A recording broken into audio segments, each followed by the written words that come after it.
The historical prelude, 3 wars and the awaited 4th. In the name of Allah, the most gracious, the most merciful. All praise is due to Allah, the Lord of the worlds, and peace and blessings be upon the seal of the prophets. The land of the subcontinent has been soaked in blood for centuries, sometimes due to the oppression of falsehood, sometimes due to the greed for power, and sometimes for the honor of Islam. But if we focus on the post-1947 era, 3 major wars have already occurred between India and Pakistan, and now it feels as though the alarm for a 4th, and perhaps final, war has been sounded. The First War, 1947–48. Right after the partition, Kashmir became the central dispute that brought the 2 newborn states to the battlefield. India, with no moral or legal justification, forcefully occupied Kashmir. But the spirit of Islamic resistance was alive in Pakistan. The Mujahideen of Kashmir, alongside Pakistani soldiers, fought back with passion and bravery. Though a large part of Kashmir was liberated, complete freedom remained a dream still burning in the hearts of millions. The Second War, 1965.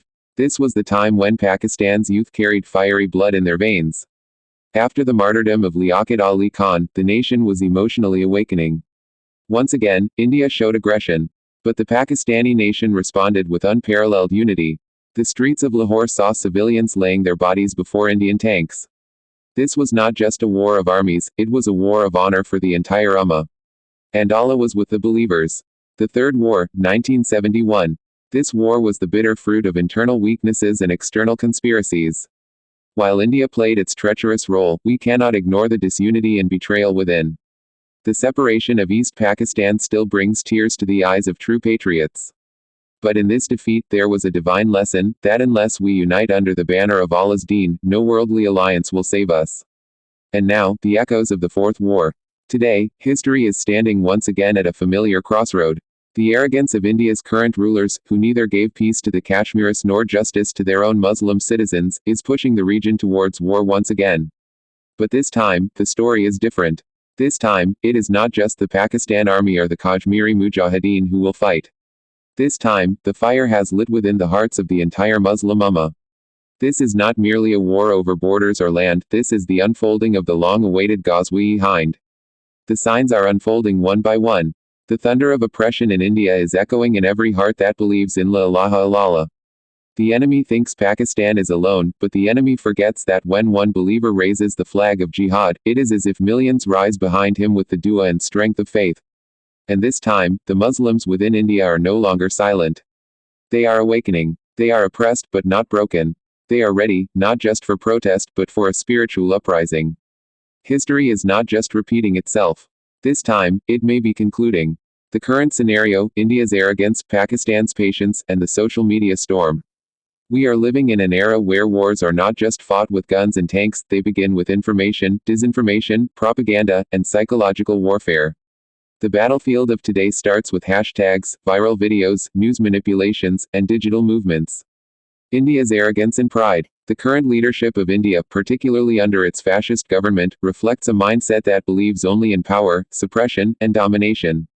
They think that since India's population is several times larger than Pakistan's, and since they have access to advanced weaponry, global alliances, and economic clout, they can act with impunity, whenever they choose.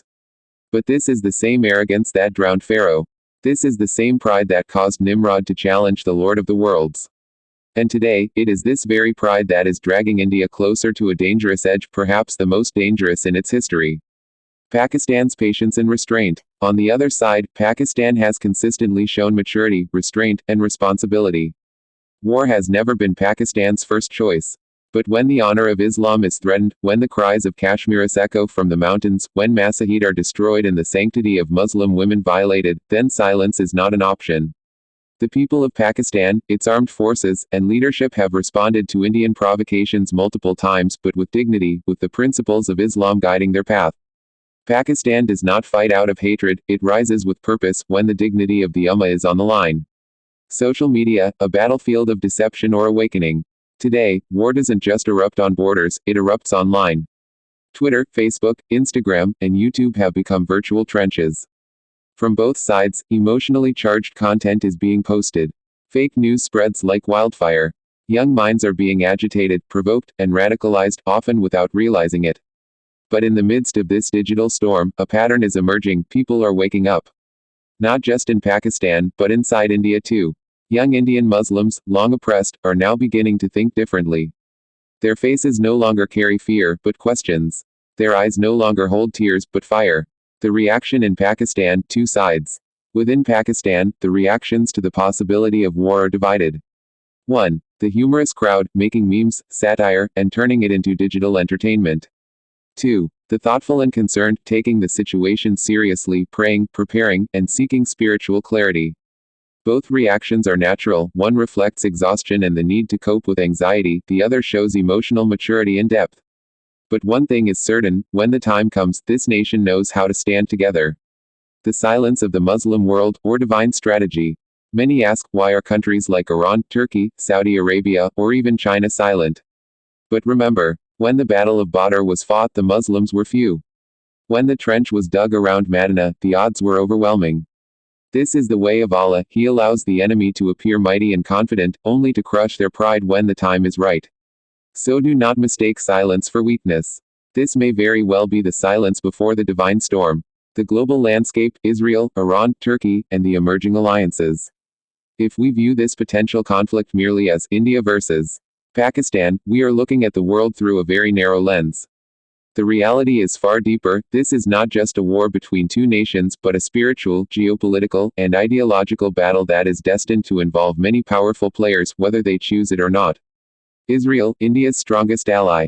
One of the greatest sources of pain and rage in the hearts of Muslims worldwide is the brutality of Israel.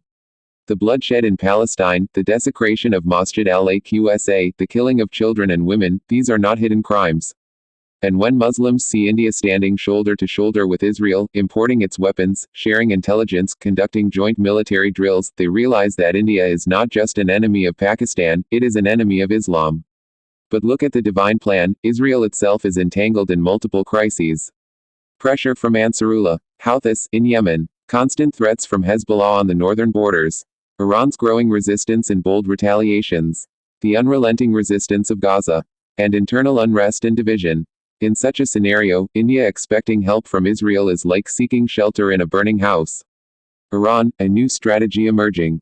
Iran has long been a controversial but influential power in the region. Its reach is visible in Iraq, Syria, Lebanon, and now in Palestine. While relations between Iran and Pakistan have historically been cold, things appear to be shifting. Iran's bold military and political stance against Israel has sent a loud message to the world. If you strike us, we will strike you back, in your own land. If India pushes further against Muslims or attacks Pakistan directly, Iran may no longer remain a passive observer, especially if this war evolves into a battle for Islamic dignity and survival. Turkey, echoes of the Caliphate.